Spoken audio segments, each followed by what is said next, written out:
This is Drinking Coffee in My Music Room, part 2, the hard version. Like every other guitarist and bassist out there, I really love rig rundown videos. I find them fascinating. I spend hours watching them. So I figured I might as well make my own. So I'm going to talk you through what I keep in my gig bag. I'll run you through my pedal board setup and show you my amp and stuff like that, and just some general gig tips along the way. It's probably going to be quite dry if you don't play bass. It's probably going to be a bit weird. I'll try and keep it lighthearted and entertaining. So yeah, let's see what's in my gig bag. Probably ought to come up with a better title than that, but that's the one everyone seems to use. It's a bit clickbaity. Cool. So obviously the first thing I need to talk about is the case itself. This is a Mono Cases M80 dual bass case. I've used some acoustic Mono cases for a while. They're really good quality bags and they've got loads of storage and loads of padding, which is really good when you're gigging 3 to 4 times a week. It keeps your stuff safe and it makes sure that you've got plenty of storage for all the things that you might need on a gig. Loads of pockets here, and there's one on the back as well, and we'll dive into those in a minute. But the thing that I want to talk about first really is the basses that I use. So let me get my basses out. Why did I not just pick a lightweight instrument like a ukulele? And by the way, Mono, it's nothing to do with your cases, just my basses are really heavy. So first up, we've got my jazz bass. This is a Mexican jazz bass that I got when I was about 19. I think it was like second year of university. And I've used it on pretty much every bass gig that I've had since I was 19. You can probably see from the close-ups, it's had its fair share of use. It's been dropped off things, it's fallen down quite a lot. There's some big chunks missing out the side now. But I love it. It's a really comfortable instrument to play. It's got a really skinny neck, which is cool. I really like skinny necks because I started off as a guitar player and I still play guitar player, so I find it easier to transition and it makes it easier to play trickier lines. I think that's just what I like as a bass player. The pickups are stock. The pots and everything are all completely stock. I don't think I've changed anything else apart from the bridge saddles, which basically it got to the point where they completely rotted away from years of sweat and grime, which is quite gross. But I actually couldn't adjust the intonation because the little screw heads had just started to rust away. So it kind of shows you how much I've used this bass. It's probably going to need refretting at some point as well because I play quite hard. And I've started to wear down the frets, which isn't good really. It could probably do some new strings as well, but we're in the middle of lockdown and new strings aren't a priority. So yeah, I love this bass. I feel really comfortable playing it. I've used it on a lot of recording sessions and stuff like that as well. It's got a really nice sort of mellow tone to it. Mellow, I don't know why I use that word, but it seems to fit it. On to the next bass. This is my most recent bass. I actually put this bass together out of a couple of different parts just because I wanted to get a P-bass sound with a jazz bass neck so it's nice and easy to play. So I figured the best way to do that, of course, was to build my own. So I went on eBay and bought this body. I think it's an all parts precision body. It came with a pickup which was dead, which was annoying.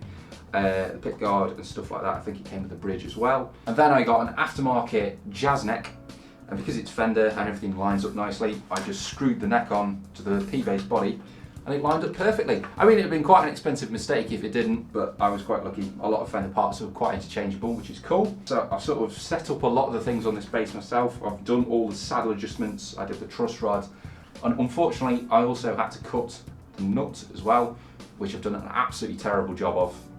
I've sanded it down a little bit, but it's pretty ugly. So I'm probably going to need someone to look at that at some point. But again, we're in the middle of lockdown, it's not a priority. Other cool things that I've added to this bass are these Hipshot tuners, which are more accurate than Fender tuners.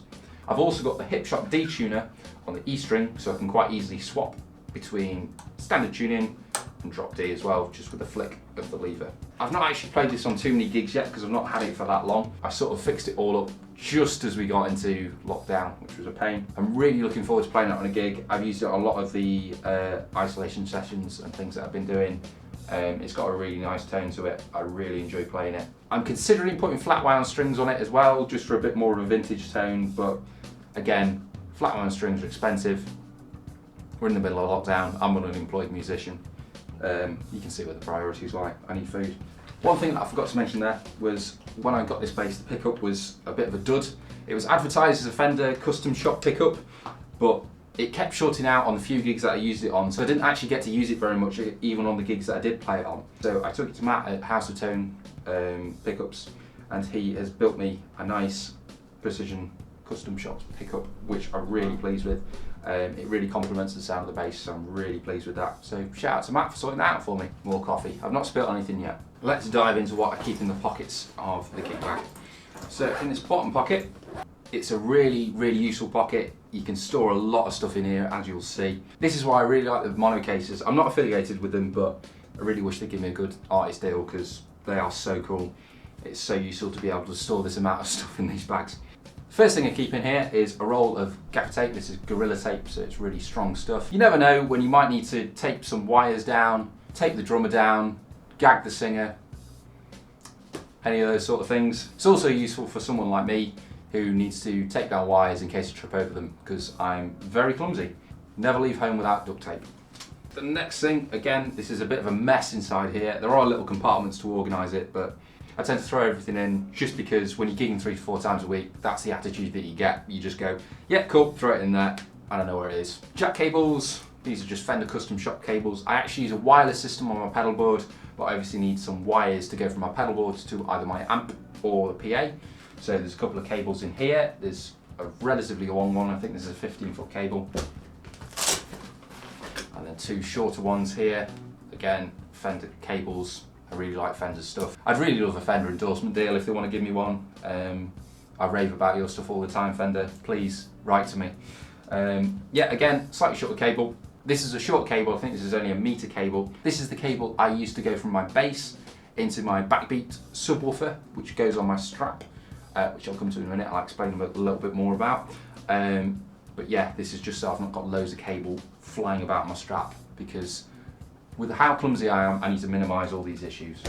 I also keep 2 microphones. This is my main microphone. It's a Shure SM58. It's the industry standard. Everyone's used them. They're in every sort of pub, club, arena, anything like that. Its cone's been pretty mashed in. In a lot of photos that you find of me at gigs, I do tend to look like I'm eating the microphone. Probably need to change the cone because this is getting a bit mingy now. I also have a spare microphone which I keep in here, just in case that one breaks for whatever reason. I mean, it's very unlikely to, sure, but I've got a Behringer XM8500 that I bought just as a spare to keep in a bag. Also useful in case anyone else's microphone goes down, anyone needs to borrow one, or you need to mic something up. Funny story about this microphone, it's actually been used by a famous person. I say famous, it was just Wagner for the X Factor. He was booked to play at someone's wedding, and we decided that we didn't want to let him use our expensive microphones because he looked like he got diseases. So yeah, that's this microphone's claim to fame. Cool, next up, we've got the Backbeat, which lives on my strap. Now in the pedal tones, we don't actually use any amps on stage, just because it's less stuff to set up, and we've always got subwoofers and decent PA speakers. And both myself and Tony use Helixes, so it just makes setup so much easier. And when you gig in 3 to 4 times a week, you do want to make setup as easy as possible. You want to be able to get in and get set up as fast as you can, and at the end of the night when you're tired and someone's shouting Mr. Brightside down your ear, you want to get out of there pretty fast. This is a way of keeping like a real amp feel.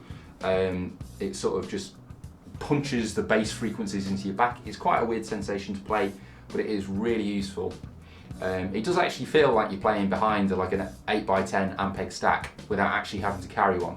And anyone who has carried one knows how awful they are to carry upstairs and stuff like that. So this is a really useful bit of kit. Really recommend it. The only thing that I would say about this is the battery life can be a little bit short. You do need to remember to charge it every gig, but that's mostly to do with what I have to do as opposed to the actual Backbeat. The last thing that I keep in the bag is a spare power supply for my Line 6 Helix. I'm using my Helix for a lot of the amp presets, a lot of the amp modelling and stuff like that, and I just want to have a backup in case the power supply on my pedal board goes down for whatever reason. I've just got some way of powering a Helix because I probably would be pretty lost without that on a gig. Tucked away inside this big pocket is another little pocket. This is where I keep strings, stuff like that. These are electric guitar strings, but I keep them in here anyway in case anyone needs to borrow electric guitar strings. It's always useful to have. And despite this being an actual bass bag, I do often put my guitars in here because I can't afford a separate bag for my electric guitars. and they fit in just fine. So they live in here. I also keep a string winder that I've had for years. I think I actually stole this off my dad. It just lives in the bottom compartment now, which is quite useful. Just makes winding up bass strings easier. Find them. There's a little roll of electrical tape. This is useful for taping up wires or anything like that. You could probably try and fix a dodgy jack output with it as well. Probably wouldn't want to do that though. Probably just use my other bass, that's why I carry 2 basses. And then finally, a capo, just in case anyone needs to borrow a capo on a gig, or I might need to use it if I'm playing guitar. So yeah, that lives in there as well. The top compartment of my gig bag is a load more stuff. Again, it's sort of shoved in, but everything has a place and I know where it is. It's my mess. Please don't judge me. The wireless system that I use is a Shure GLX-D1. This is really useful. I've got the receiver on my pedal board, which also doubles as a tuner. I'll come to that when I show you my pedal board. I was using an XVive U2 wireless system before, and that was great for ages until we started using a digital desk. And then I found that it was sort of getting a lot of interference with the desk, and it was making this weird digital noise which you just can't get rid of. And I just bought one of these Shure wireless transmitters. It's just useful to be able to wander around without having a cable. Again, being as clumsy as I am, you want to make sure that there's a lot of tripping hazards removed on stage. And it also means that I can dive out the front, have a listen to the sound. Quite often I'll do the sound for the pedal tones gigs, or even on other gigs as well. I quite like doing it. Yeah, it's just really useful for that. It's got a really long range, and I had a couple of issues when I first started with it. I struggled to find the right channel to use in order to not get any interference with the wireless desk. But now I find those out, it's really useful. I probably won't go back to using cables unless I absolutely have to. The battery lasts forever as well, which is really good. If I forget to charge it at a gig, it'll probably last until the next gig, which is really useful. You know, so it's a good 3 or 4 hours battery life. Right, so the next thing that I keep in here, and probably the most used things actually, are some charging cables. I've got a USB-C charging cable for my phone, because Android for life, and unfortunately I have to carry an Apple Lightning charging cable as well, just because we use an iPad for the digital desk. It's also useful for drunk people who come up and ask, have you got a charger? So yeah, that lives in the top of the bag as well. And along with that is just a little USB wall plug thing. I also carry a little multi-tool. This is a cruise,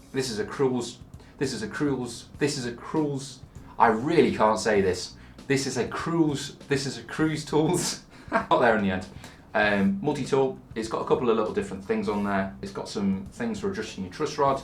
It's got some screwdrivers, it's got some little Allen keys for adjusting your intonation, it's got a flathead screwdriver. Again, really useful if you need to change anything on the fly. I find especially in the summer, if we're playing somewhere warm and my basses end up in the sun, that I'll need to adjust the truss rod a little bit, so I keep this in the top of the bag. In the top of this bag, which I love as well, is a little carabiner clip, multi-tool. This has got a pair of pliers.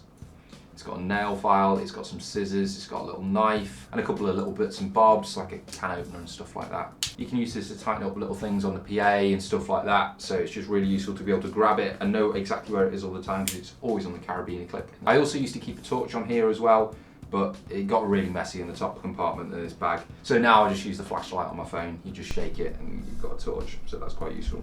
Just in case my wireless system goes down and I need to tune, I've got this Polytune clip-on tuner.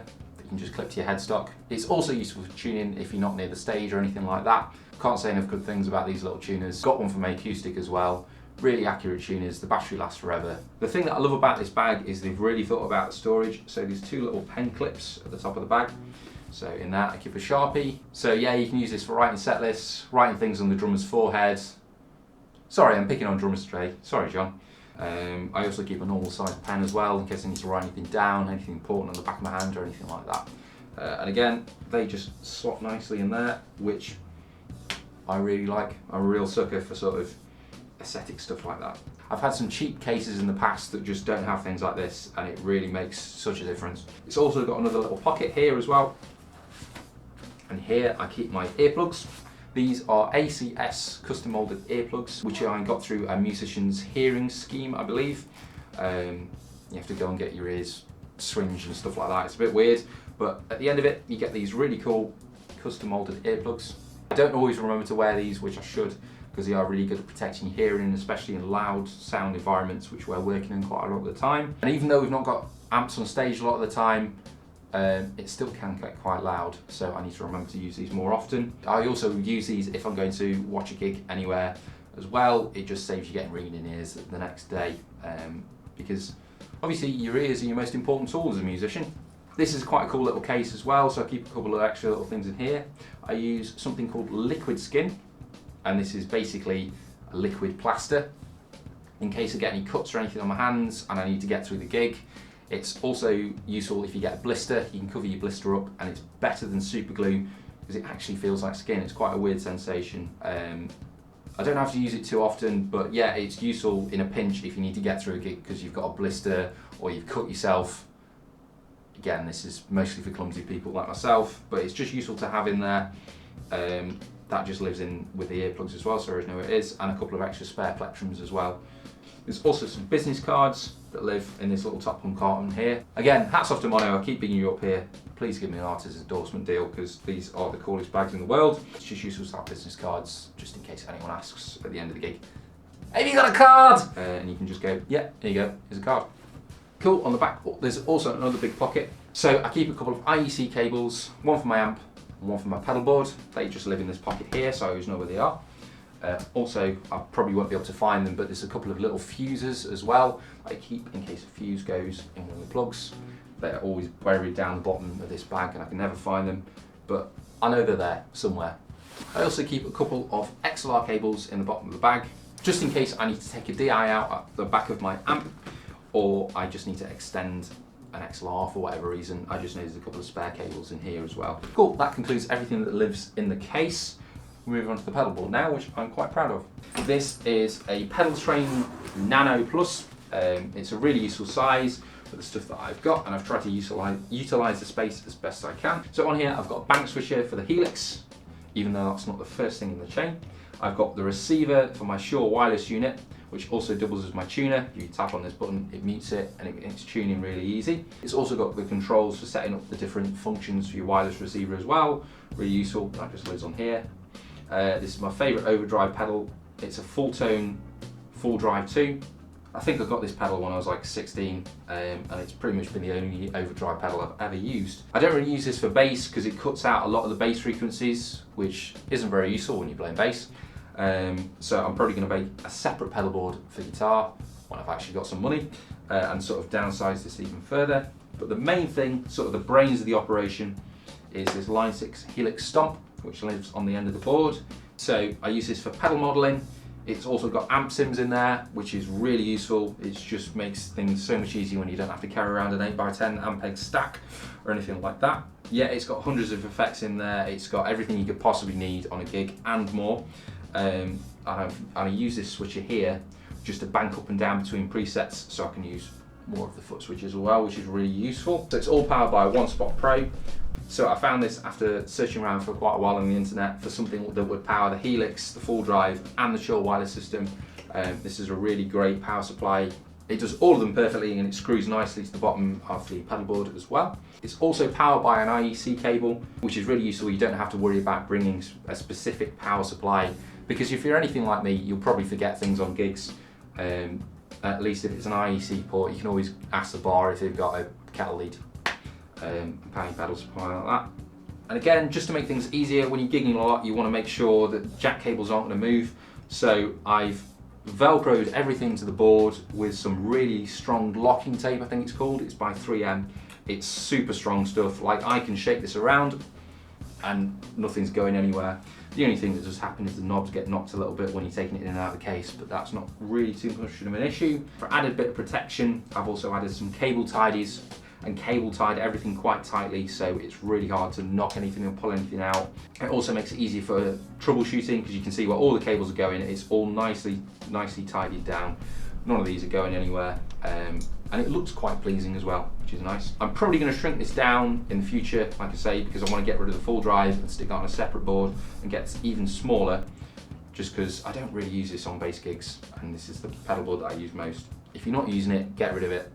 That's my philosophy with a lot of these things. So the last thing I've got to talk about is the amp. So let me just grab that. This is a Motobass CMD 112 combo. As you can see, it's quite small, it's really lightweight as well, living by that philosophy of get rid of stuff that you don't need. Again, this is stupidly loud for its size, but it's always good to be able to use the DI out on it as well, so you can sort of beef it up with the PA as well in sort of larger venues. But yeah, I can basically carry this in one hand to any gig. I'd be quite happy taking this on the train. It weighs nothing. This amp, I was using a Fender Rumble 500, I think it was, which again, great amp, but it's just far too big. I did take that on the train once. That wasn't fun. Again, it's good to be able to downsize gear where you can to make it as easy as possible to load in and load out. Cool, so that brings us to the end of the bass gear tour. I might do another one for guitar as well, just because I like talking about gear. It's what guitarists and bassists like to do. We sit on forums all day and argue about gear and argue about clon pedals and stuff like that. I hope you guys have found this useful, even if you don't play bass or guitar. You might have picked up some little tips and things. I hope I've tried to not make it too exclusive, and I've tried not to be too dry with it. Yeah, cool. Probably see you tomorrow.